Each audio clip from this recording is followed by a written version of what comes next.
of the CattleUSA Daily Podcast. Today it is Friday, and we are bringing you guys your weekly weather report with Gary Lezak and the Weather 2020 team. Today we are talking all things the LRC and what we are seeing across the Midwestern states into our southern states. We touch on hurricane season. We did get our first named storm this of the year, so we chat about that and everything else that July and August have in store for us. It's going to be a little bit of a wild card summer, but Gary and I talk all about it in the podcast. So without further ado, let's go ahead and jump right in. Gary, happy Thursday. Everyone's hearing this on a Friday. We're only one day away. And guess what? I have some really exciting news. What? This episode, drum roll. No way. Is the 100th episode. No way. Yes. This is the 100th episode of CattleUSA. No way. You've got to be kidding me. Nope. That's 100 divided by 5 is 20. So 20 full weeks worth of CattleUSA. Yeah. Do you do it every single day, Monday through Friday? Monday through Friday, every day. Oh, God, you're dedicated. You're amazing. Say, CattleUSA, CattleUSA, CattleUSA, and the Kansas City Chiefs, Super Bowl champions. Although we lost last year. Gosh, I love it. I love the energy. I figured you would be very happy about that. I looked at it. I was like, where's our 100th episode going to land? And I was like, oh my gosh, it's Gary and I. Awesome. Look at that. This is going to be a very special episode of CattleUSA. Yes, it will. It will. I love it. Well, how's life? How's everything on your end, Gary? Everything's going great. I've had a little illness this week, just been sick, a little under the weather. Something hit me. Yeah, I know. I went to my mentor's celebration of life last Friday. I spoke. It really went well. I told some humorous stories about him and in my own way of doing it. And it was very difficult. I envisioned him sitting out there. But there's 1,000 people there. So if you're wondering why I got sick a couple days later, I must have gotten it from one of those people. So at a funeral. That great. Stinks. That stinks.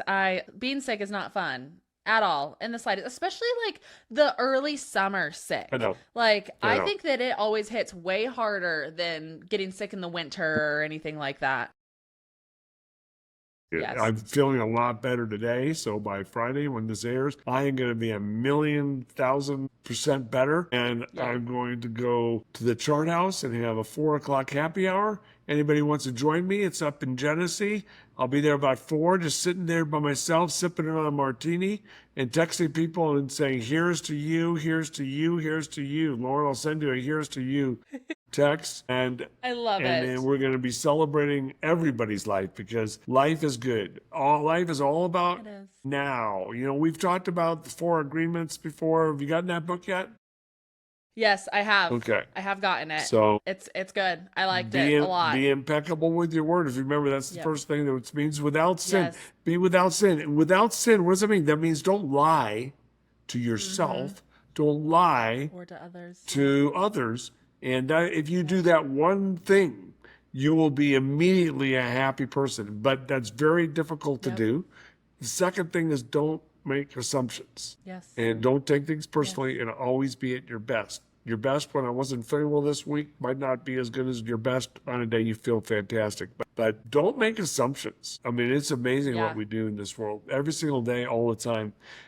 But anyway, besides that, I live my life by that and live in the power of now. Life is good. This week, weather-wise, the LRC is just mind-blowing. For those of you listening, is this really, truly a major discovery in science? That's the question I'll pose to you right now. So is it really, truly a major discovery? Well, it just snowed in Boise, Idaho on June the 22nd, second day of summer. And if you go back and look at the 7 previous cycles, there's no such thing as cycles unless you know the LRC, but it snowed on cycle right about this part of the pattern 5 out of the 7 cycles. The other 2 storms went down over Arizona, believe it or not. But that happened. North Dakota had a major tornado outbreak and derecho event. And I was on WDAY radio the week before that happened. And a caller called in and asked me this question. Gary, I know a few weeks ago you said that July 28th to August 5th, there would be a derecho and tornadoes threat here in North Dakota. Do you think that's still going to happen at the end of July and early August? I said, yes, I do. The pattern's cycling. That part of the pattern has produced severe weather in every cycle, and North Dakota is going to be in the heart of that during the summer version. In fact, next week, this is going to cycle through you, so we'll see what happens with that. But yes, at the end of July, a derecho tornado event is going to happen. Now, what happened like 5 days after I said that? They had a derecho tornado event. So, yeah, it wasn't July 28th to August 5th, but this is how the LRC works. I predicted it to happen 41 days later, but it happened 41 days earlier, which is the LRC. So is the LRC a major discovery? These things happen all around the world every single day. They're not coincidences.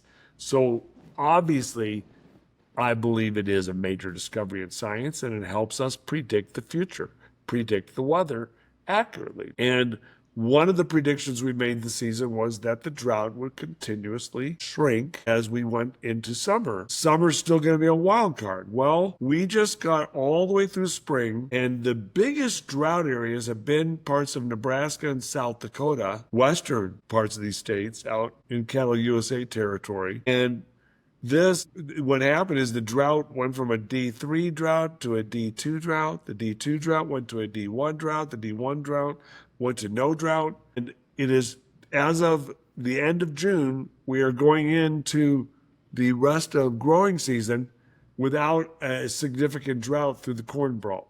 That was our prediction. So I'm not just saying, wow, look at that, Weather 2020, the LRC is right. Woohoo, that's fantastic. And believe me, it feels good to know that it's right, but it feels better to know farmers are going into the rest of growing season, going into July without much drought stress. That doesn't mean some crops aren't going to fail here in 4 weeks when it doesn't rain all of a sudden, because there's going to be a wild card there. But the LRC is coming through. It is a major discovery in science, and we have products that we have for you that will hopefully guide you through each year with our analysis, through this podcast, and everything else. So it's pretty astounding and amazing watching it come through.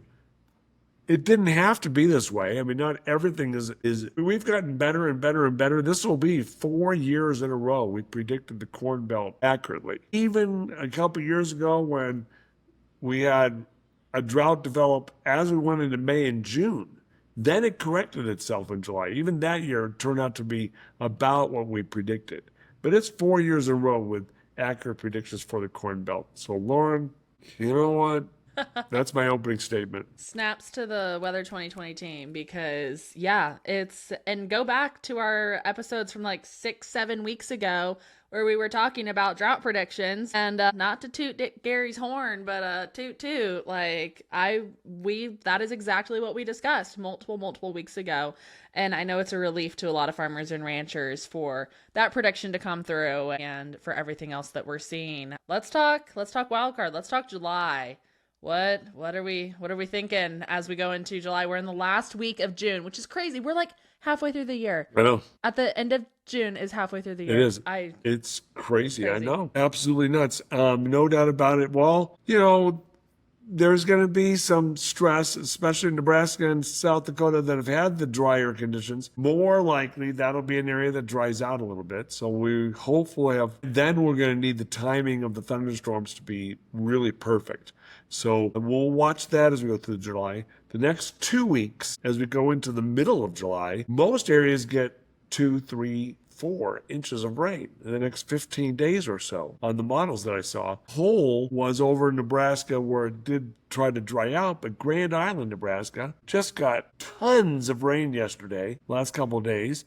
And so even if it dries out over parts of Nebraska, they'll be able to withstand that as long as it doesn't continue through the end of July.